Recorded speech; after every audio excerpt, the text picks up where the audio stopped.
Republicans taking the battle for border security to Capitol Hill. Lawmakers sparring for hours during the House Judiciary Committee's first hearing on the border crisis. We have set records for migrants coming into the country. And frankly, I think it's intentional. Communities have been neglected and banned to rely on our own local and state resources to address border that is in a crisis mode. Kamala Harris was appointed the border czar. Have you had a lot of interaction with her? No. But Democrats fired back. The first hearing will showcase the racist tendencies of the extreme MAGA Republican wing of the party. Many Republicans in Congress seem intent on demonizing migrant families, portraying them as fentanyl traffickers and violent criminals. It's not Biden's border crisis. This has been a crisis for over half a century. Here to react is Texas Congressman Nathaniel Moran, a member of the House Judiciary Committee. Congressman, thanks for being with us this morning. Last time I checked, the U.S. welcomes people and migrants as long as it's done safely and legally. But I do want your reaction to the Democrats calling this racist and a distraction by the GOP. Well, happy Groundhog Day. And yesterday was very informative because what we saw effectively was that the Democrats saw their shadow and signaled to the United States, to the American people, that they're going to see continued open border policies over the next 2 years without regard to our rule of law. And clearly, you know, we had folks on the panel that were giving us firsthand testimony about what was going on. More than half of our border protection agents are Hispanic in nature. This is not a racist issue. This is a secured national defense issue. This is an issue we have to fix quickly. Yeah, Congressman Moran, I think when you hear the Democrats go to their standard, oh, everything's racist line of defense, you know that their position is untenable. So you have some people saying it's racist. You have other people like this judge that we're going to play from El Paso saying there's no border crisis. Listen. There's no invasion of migrants in our community, nor are there hordes of undocumented immigrants committing crimes against citizens or causing havoc in our community. Congressman Moran, your reaction to that statement? Yeah, I was shocked by the judge's statement. I was a county judge in Texas. I've been down to the El Paso sector, and I can tell you what he said is simply not true.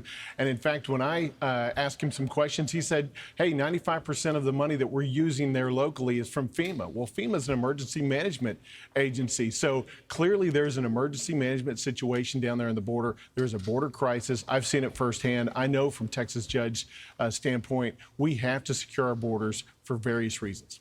And you know, Congressman, there is obviously there's a bunch of different crises at the border right now, but the drugs infiltrating our border is a main topic. You know, we had a top DA official saying that 2 different cartels are the biggest threats to the criminal drug threats the U.S. has ever seen. Let's take a listen to this and we'll talk about it. The Sinaloa and Jalisco cartels pose the greatest criminal drug threat the United States has ever faced. These ruthless, violent criminal organizations have associates, facilitators, and brokers in all 50 states.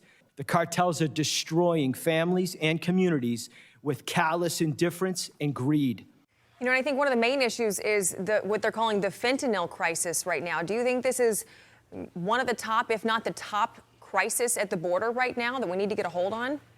Absolutely, Ashley. The sheriff is right on yesterday when he talked about both the drug trafficking and the human trafficking. But from a fentanyl standpoint, we have so much fentanyl in this country right now. It can kill all Americans many times over. We heard the heart-wrenching story yesterday of a father who talked about his 15-year-old son who died in Hays County last year from a fentanyl overdose.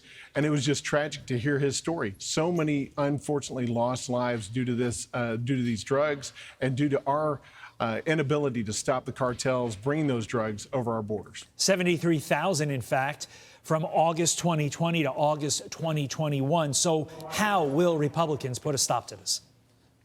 Well, Republicans are going to have to cramp down immediately using our appropriations arm. We'd also like to see passed Chip Roy's bill, House Resolution 29, that says basically, look, you either have to detain folks or return them to their country of origin. We can no longer catch and release, and we can no longer have our porous borders. It really comes down to the administration, the Biden administration, whether or not they want to enforce the rule of law and their policies that they're allowing at this point that are making our borders so porous. You know, is Title 42, it's going to be in place until, I think, June, sometime in June. Is it even working down there? Because you see all of these numbers, these huge numbers of fentanyl and the cartels coming through. What's the point of it even right now if it's not stopping, while it's stopping the drugs and the cartels from coming over the border? What's going to happen when it's not in place? Well, you know, we've got to just step back and say to ourselves, this is not a complicated issue.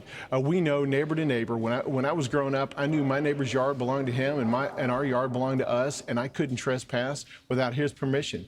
Private property rights and the rule of law means something. That is not a hard concept to gain, and countries around the world enforce border security. Why can't we do it here at home? Congressman Nathaniel Moran, thank you so much for your time this morning. Great insight. We appreciate it. Thank you, sir.